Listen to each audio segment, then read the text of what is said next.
Imagine walking home late at night.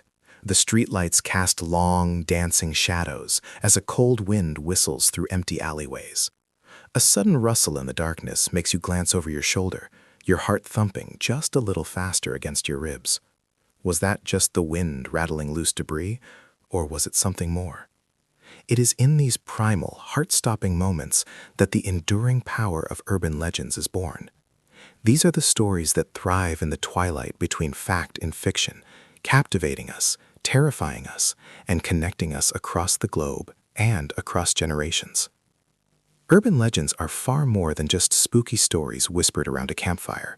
They are a universal human phenomenon, a form of modern folklore found in every culture, in every language, in every corner of the world. But what is it that makes them so utterly irresistible?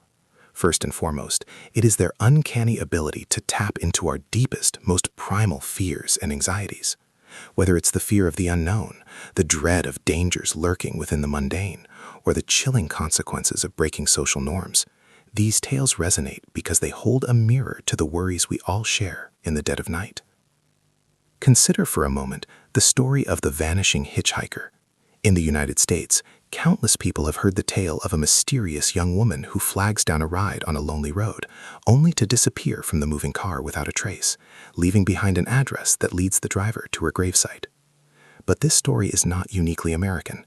Versions of this chilling tale appear everywhere, from Japan's ghostly woman in white, the Yuki-onna, to Latin America's La Llorona, a weeping spirit seen by travelers near rivers and roads, forever searching for her lost children. Despite the vast cultural differences, the core narrative remains hauntingly the same, a testament to a universal fascination with the unexplained and the uncanny. But urban legends are not merely tools of terror. They are also a way for communities to make sense of a complex and often frightening world. In South Africa, the Tokoloshe is a mischievous and sometimes malevolent creature blamed for everything from misplaced keys to sudden, unexplained illness.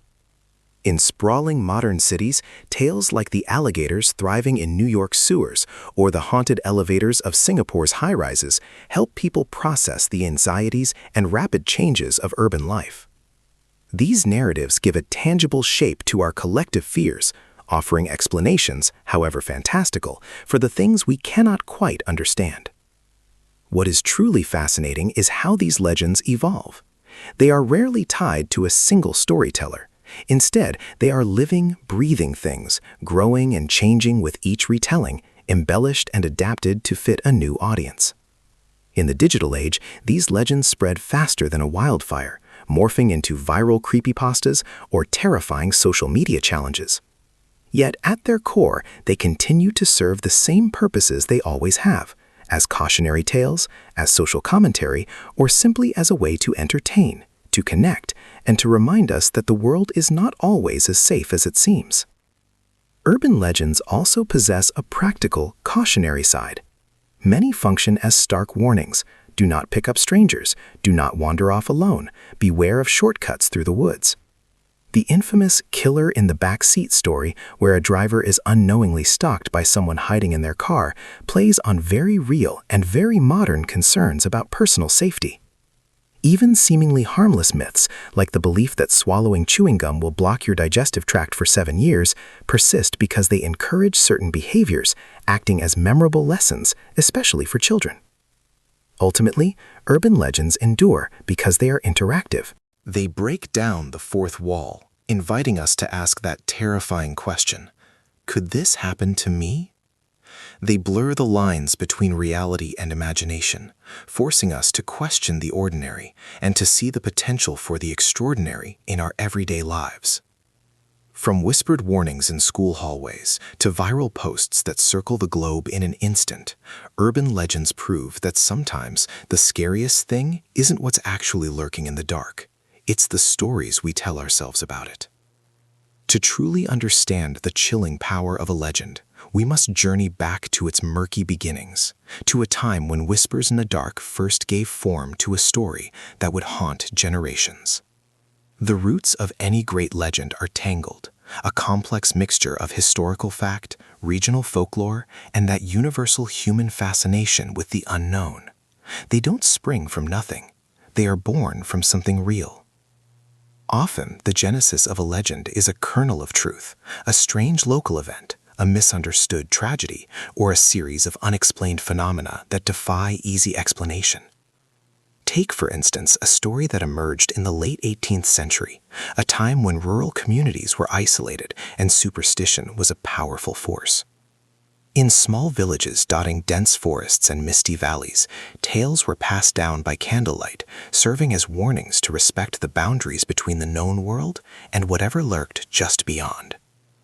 Local newspaper clippings from the 1790s might describe a string of mysterious occurrences: livestock found mutilated with surgical precision, strange symbols burned into doorframes, and villagers reporting blood-curdling screams echoing through the night. While authorities and skeptics would dismiss these as wild animal attacks or the product of overactive imaginations, others would insist something far more sinister was at play.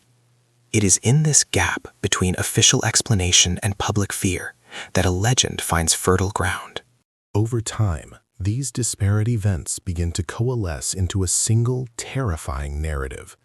A name is given to the unseen terror, perhaps something evocative like the Shadow Man or the Whisperer.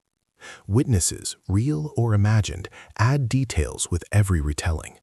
The figure is described as a blur of tattered black cloth with piercing, inhuman eyes. It is said to leave an icy chill in its wake or the scent of decay. Each new account layers on another coat of dread, as neighbors add their own brushes with terror or unexplained phenomena, solidifying the story in the collective consciousness. Intriguingly, new legends often absorb elements from much older myths, borrowing their power and resonance. A modern tale of a creature that paralyzes its victims in their sleep might unconsciously echo Norse tales of the mare, a malevolent spirit believed to ride on people's chests as they slept, inducing night terrors. This motif of nighttime visitation and paralyzing dread is a powerful one, suggesting a shared psychological origin rooted in universal experiences like sleep paralysis and our collective fear of vulnerability. By the 19th century, what began as scattered rumors has become a fixture of local culture. It inspires cautionary tales told to children, folk songs sung in taverns, and even rituals designed to ward off the entity's approach. Salt is sprinkled on windowsills, iron horseshoes are hung above doorways. These are simple charms against an overwhelming sense of dread. This blend of fear, storytelling, and ritual cements the legend's power, transforming it from mere rumor into a living, evolving nightmare that refuses to fade with the coming of the dawn.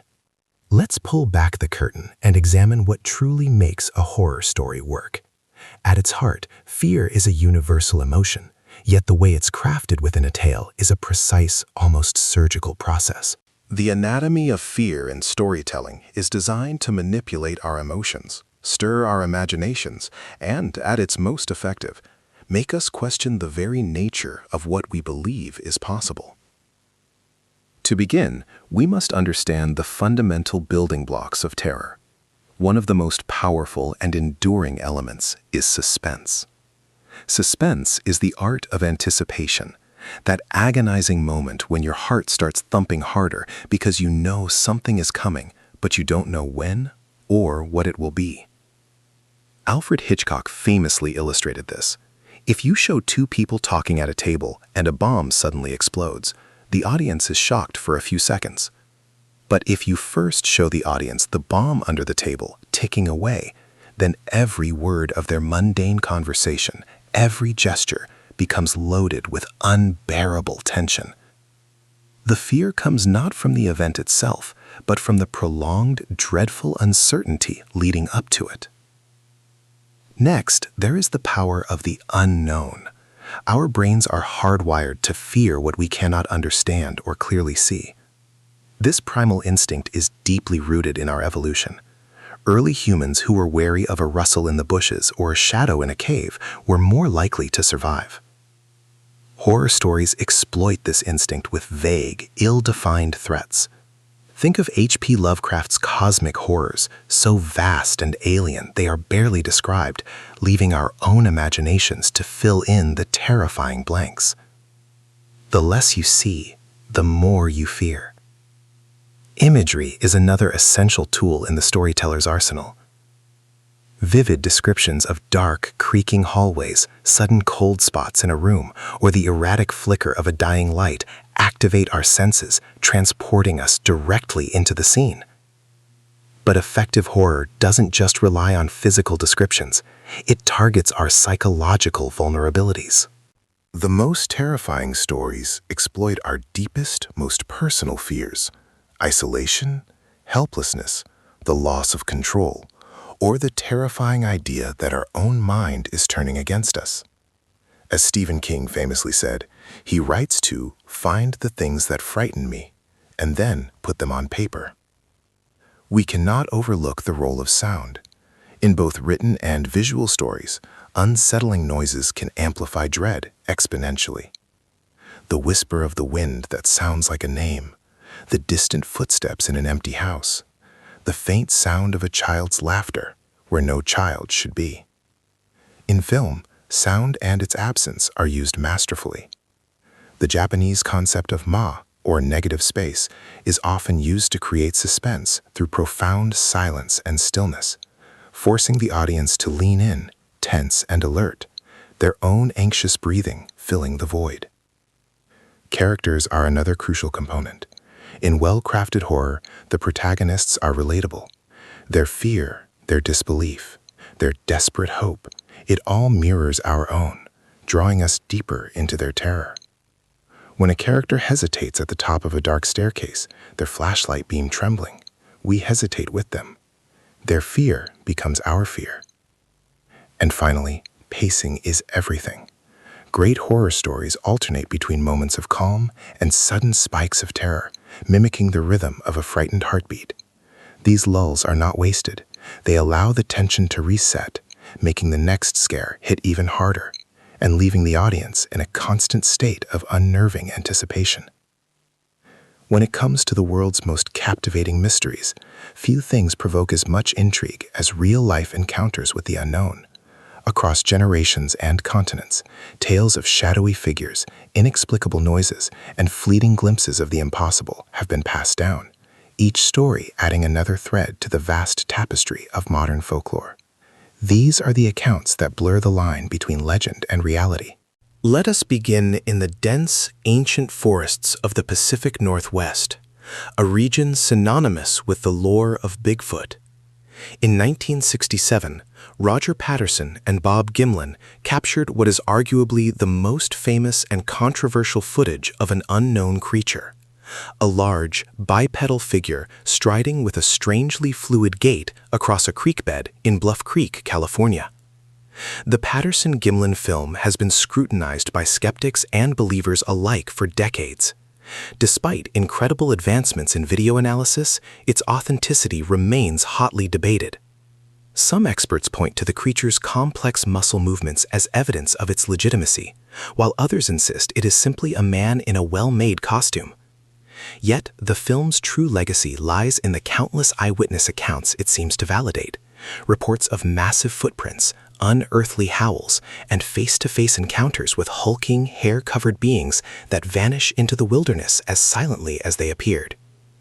But Bigfoot is not the only entity said to roam the American night. From 1966 to 1967, the small town of Point Pleasant, West Virginia, was gripped by a series of terrifying encounters with a creature that would become a legend: the Mothman. Eyewitnesses described a winged, man-sized figure with hypnotic, glowing red eyes. The most famous sighting involved two young couples who claimed the creature pursued their car at speeds exceeding 100 miles per hour along a remote road. Their terrified testimonies were soon echoed by dozens of other residents. The sightings culminated in the tragic collapse of the Silver Bridge in December of 1967, a disaster that claimed 46 lives.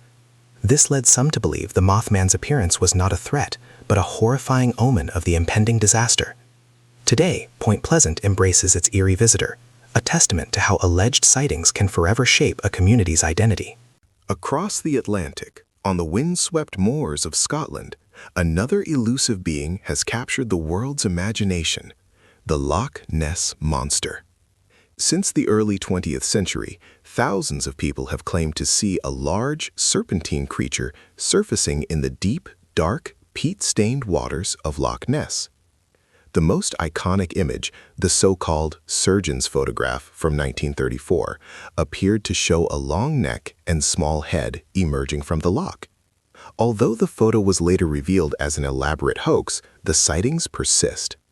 Modern technology has only intensified the hunt, with sonar scans, underwater cameras, and satellite imagery occasionally capturing mysterious shapes and unexplained energy signatures that defy easy explanation, ensuring that the legend of Nessie endures. These accounts, whether fact or folklore, demonstrate our deep-seated need to believe that there are still mysteries left in the world, hiding just beyond the edges of our maps. Why do certain stories and fears take such a powerful hold on the human psyche? The answer is deeply rooted in the very architecture of our minds. Humans are, by nature, storytelling creatures. Our brains are pattern-seeking machines, constantly trying to find connections and create meaning, even in random noise. This tendency, known as apophenia, helps us make sense of a chaotic world, but it is also the perfect breeding ground for superstition, conspiracy, and fear. Consider how an urban legend spreads. You hear a chilling story from a friend who swears it happened to a friend of a friend. The tale is vivid, emotionally charged, and just plausible enough to feel terrifyingly real. Psychologists call this the emotional salience effect. When a story triggers strong feelings, fear, awe, disgust, it burns itself into our memory. We are far more likely to remember it, to share it, and most importantly, to believe it. But why do we cling to these beliefs, even when presented with logical evidence to the contrary? This is where a powerful cognitive shortcut known as confirmation bias comes into play. Our minds are wired to seek out and favor information that supports what we already believe, while ignoring or dismissing anything that contradicts it. Imagine searching for ghosts in a creaky old house. Every unexplained noise, every cold draft becomes proof of a supernatural presence, while rational explanations are pushed aside. This isn't a flaw in our thinking. It's an evolutionary shortcut. Our ancestors who quickly assumed that a rustle in the bushes was a predator, even if it was just the wind, survived more often than those who paused to investigate. Fear is an especially sticky emotion. The brain's amygdala, our internal alarm system that processes fear, is designed to react quickly and to form lasting memories from negative experiences. A single traumatic event can create a lifelong phobia. In the same way, a truly terrifying story can leave a lasting mark, lingering in our minds long after the details have faded. Fear sharpens our attention, making us hyper-aware of potential threats, both real and imaginary. Social dynamics play a monumental role. As social beings, we are heavily influenced by the beliefs of our group. If everyone around you believes in a local curse or a widespread conspiracy, it feels socially risky to disagree. This is the principle of social proof, the idea that if many people believe something, there must be some truth to it. Social media has amplified this effect 1,000-fold, allowing rumors and fears to spread across the globe in seconds. A single viral story, even if baseless, can generate genuine, widespread panic. Our cultural context shapes what we fear and why we believe. In some cultures, spirits and omens are woven into the fabric of daily life. In others, fears may center on technological threats, government overreach, or scientific experiments gone wrong.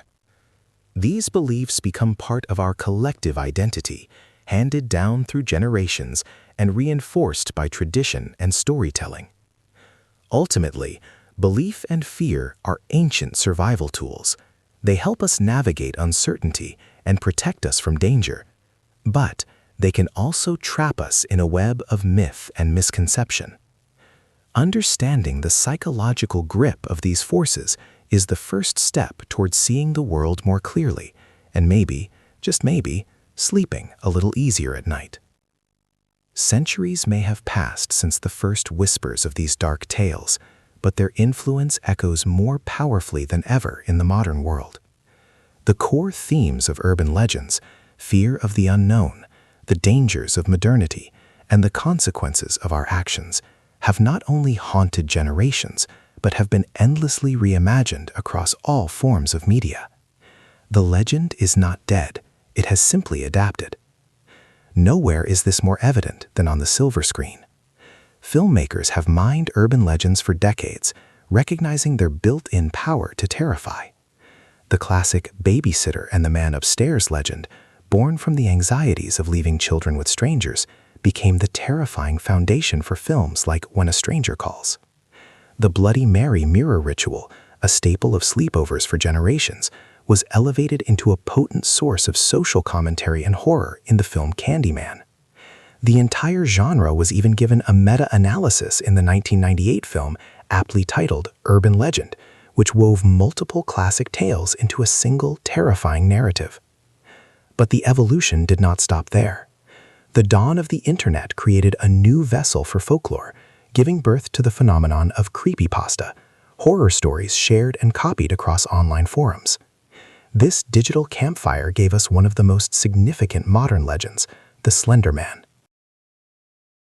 Created in 2009 on an internet forum, this tall, faceless figure in a black suit became a viral sensation. He was not the product of centuries of oral tradition, but of collaborative, digital storytelling. Yet, he functioned just like an ancient myth, inspiring countless stories, artworks, video games, and, tragically, even real-world violence. The Slender Man proved that a legend no longer needs time to take root. It only needs an internet connection. This new wave of digital folklore continues to thrive.